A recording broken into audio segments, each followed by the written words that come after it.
अस्सलाम वालेकुम एवरीवन, कैसे हैं आप? आई होप आप ठीक होंगे इंशाल्लाह। जी, आज बनाते हैं भिंडी, वो भी ढाबा स्टाइल में।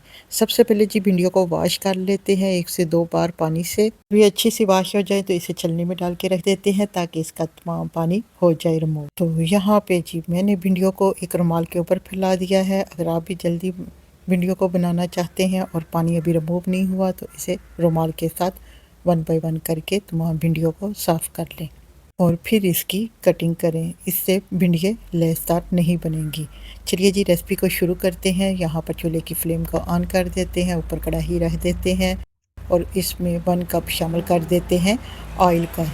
जैसे ही ऑयल गर्म होता है तो इसमें शामिल कर देते हैं 1 जवा लहसुन का, उसे मैंने बारीक बारीक स्लाइस में काट लिया और हाफ़ टी स्पून इसमें शामिल कर देते हैं नमक और लहसुन को हम करते हैं गोल्डन ब्राउन 1 मिनट के लिए। और जी यहाँ पे ऑयल अच्छा गर्म हो चुका है और यहाँ पे मैंने चूल्हे की फ्लेम को भी थोड़ा सा हाई रखा है और अब इसमें शामिल कर देते हैं भिंडियों को, क्योंकि भिंडियों को जब भी फ्राई करें हाई फ्लेम पर करें। 2 से 3 मिनट के लिए जो फ्लेम है इसको हम रखेंगे हाई। स्टार्टिंग में अगर हम फ्लेम को हाई रखेंगे तो इससे भिंडियों में लेस नहीं होगी और बाद में इसे 3 मिनट के लिए हम करेंगे लो फ्लेम पर फ्राई। यहाँ पर जी 5 मिनट हो गए हैं भिंडियों को फ्राई होते हुए। अब ये बहुत अच्छी सी फ्राई हो चुकी है। अब इसमें शामिल कर देते हैं 2 बड़े प्याज बारीक स्लाइस में काट कर और इनको भी करते हैं फ्राई। अब ये 2 मिनट के लिए फिर फ्लेम को हाई कर देंगे और प्याज को करेंगे फ्राई 2 से 3 मिनट के लिए। यहाँ पर जी 3 मिनट हो गए हैं प्याज को फ्राई होते हुए। अब इसमें शामिल कर देते हैं सब्ज़ मिर्चें 2 से 3 बारीक बारीक स्लाइस में काट के और इसे मिक्स करते हैं।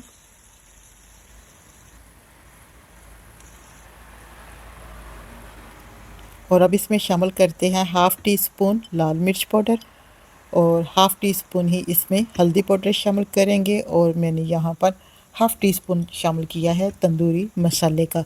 इससे बहुत अच्छा टेस्ट आएगा और जब ये पक के होंगी रेडी तो बहुत ही चटपटी और मज़ेदार बन के होंगी रेडी।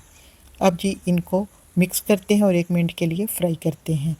अब जी इसमें शामिल कर देते हैं 2 टमाटर बारीक बारीक स्लाइस में काट के और इसे भी मिक्स करते हैं। तो जी एवरीवन, आप बताइए आप कौन से कंट्री और कौन से विलेज से मेरी वीडियो को देख रहे हैं? अपना कमेंट्स बॉक्स में ज़रूर बताइए करें ताकि मैं आपका थैंक्स अदा कर सकूं। यहाँ पर जी भिंडियों को कवर कर देते हैं 7 मिनट के लिए।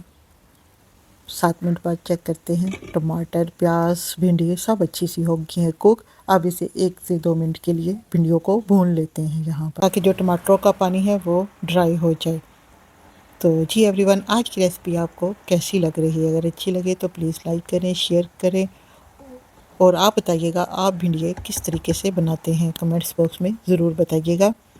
यहाँ पर जी भिंडियाँ बिल्कुल पक के हो गई है रेडी। अब इसमें लास्ट में शामिल कर देते हैं 1 टीस्पून लेमन का जूस। इससे जो भिंडियाँ हैं बहुत ही चटपटी और मज़ेदार बन के होंगी रेडी। और साथ ही इसमें शामिल कर देते हैं सूखा धनिया हाफ़ टी स्पून और हाफ़ टी स्पून ही मैं इसमें ज़ीरा पाउडर शामिल किया है और इसे मिक्स कर देते हैं। और यहाँ पे चूल्हे की फ्लेम को कर देते हैं ऑफ। यहाँ पर जी हमारी चटपटी मसाले वाली भिंडियाँ बन के हो गई है रेडी। लुक कर जी चेक करें, माशाल्लाह बहुत ही ज़बरदस्त यहाँ भिंडियाँ बन के हो गई हैं रेडी। इसे गर्मा गर्म तंदूर की रोटी के साथ सर्व करेंगे। मिलते हैं नेक्स्ट वीडियो में, तब तक के लिए इजाज़त दें। खुश रहें, खुशियाँ बांटें। Thanks for watching.